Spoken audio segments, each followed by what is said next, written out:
Hey, what's going on, YouTube? It's Scott Sig. It's been a while since I did a review. I gotta say, about a year and a half. Honestly, I've just been busy trying to finish up school or whatnot. But yeah, my collection has been growing since then. So I want to start sharing my thoughts on some of the firearms I have with you guys, just to give you guys a little bit of my insight and some user info. I know that sometimes the manufacturer, they give you all these numbers and they're kind of useless, you know, unless you know someone that's actually had the firearm, that's actually used them, and can say whether they trust it or not. Okay, this is my PK380, another 380 that I bought to kind of complement my SIG P230. This little guy, it's bigger than the SIG, but I like that. Let's just start off with just a quick safety check. There's nothing in there. There's nothing in there. I don't want to shoot myself. I saw this guy on YouTube, I'm not going to say his name, but I saw this hilarious video, this guy pulling from a holster and shooting himself in the leg. And I'm like, you know what, that's never going to happen to me. I'm never ever going to be that careless, and I'll say it, I think he was a little careless. Most of you guys know probably what I'm talking about, but if you don't know, I'm just not going to say his name. I don't want to put him out there. Anywho, okay, PK380, obviously a 380.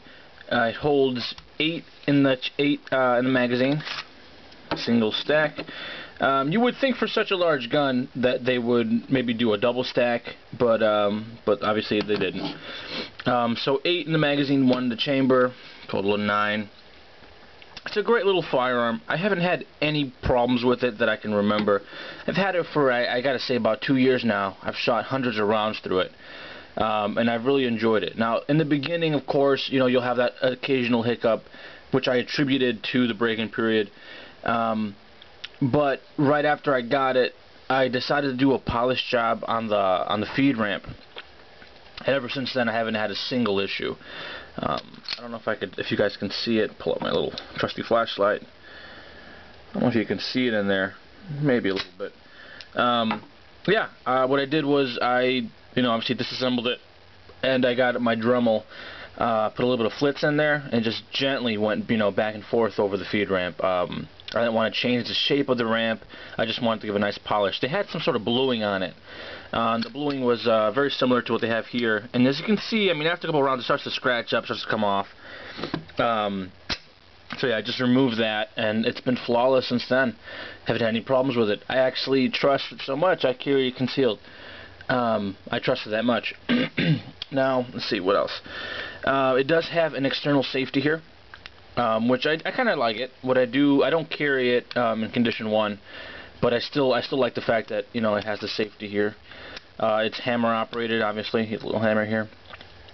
The trigger pull is really smooth. You know that double check it's empty. It's really smooth. I mean, once you get to the end, it's very crisp. Now, once it's in double action, yeah, it's got some weight to it, but it's still very manageable. I enjoy it. The sight picture, there is, I don't know if I can show you there, kind of see it. There is a lot of room in there, which is a little annoying. So I'm assuming they designed this for just very close defensive shooting. I don't think you can hit something very far with it. I haven't honestly tried. So yeah, there's a lot of room in there. If I could replace the sights, I would. I just haven't seen any that I can swap them out with. It's my only major gripe with this firearm is this disassembly. Here, I'll actually disassemble it for you guys just so you can see how it's done.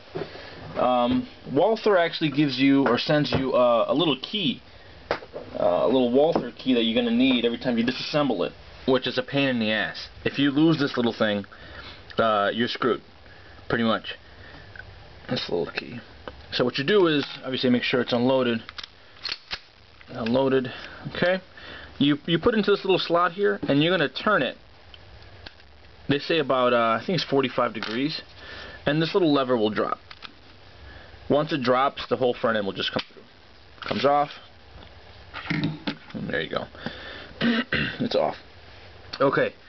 Another little annoying thing I gotta say is this. This I'm not sure exactly what it's called. This tube with the spring, recoil rod is what I think that's called. It's not captured. I have a Glock, and it's captured in there, so it makes it a lot easier to put it in there. But this isn't. So when you take it off, you got to be careful because it might fly out on you. And it could be a little tricky to figure out how to put it back in. But I think once you have some practice with it, it's no big deal. I'll swap it out and take it out for you guys. See what I'm talking about? The recoil rod and the spring. I prefer like 10 times more when it's a captured spring inside the recoil rod or around it. I think it's way more easier. It's a lot faster to put it back together. See if I can show you that polished shop a little better. You can kind of see it right there. Yeah, I mean, it had this bluing on it, which, I mean, I'm assuming it was okay, but after I polished it... Oh, son of a bitch.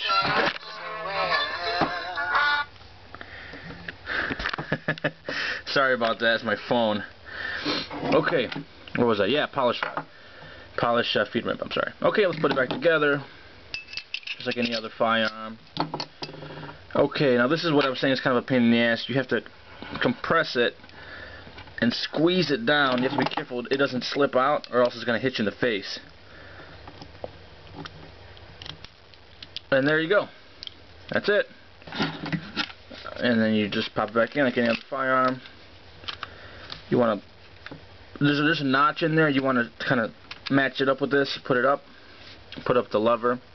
And then you take your key. And you're going to go ahead and lock it again. And that's it. It doesn't come back down. Perfect. Okay. Well, that's my PK380. If you guys have any questions, just feel free to comment. Like I said, I do want to start posting more reviews of my other firearms, my other toys. Please subscribe, and it'll give me more incentive to make these videos. I want to post them up, but I just want to make sure that someone's actually watching them. Okay. Well, guys, take it easy. I hope you enjoyed it. Like I said, any questions, please let me know, and I'll be happy to answer it. Alright, guys, take it easy.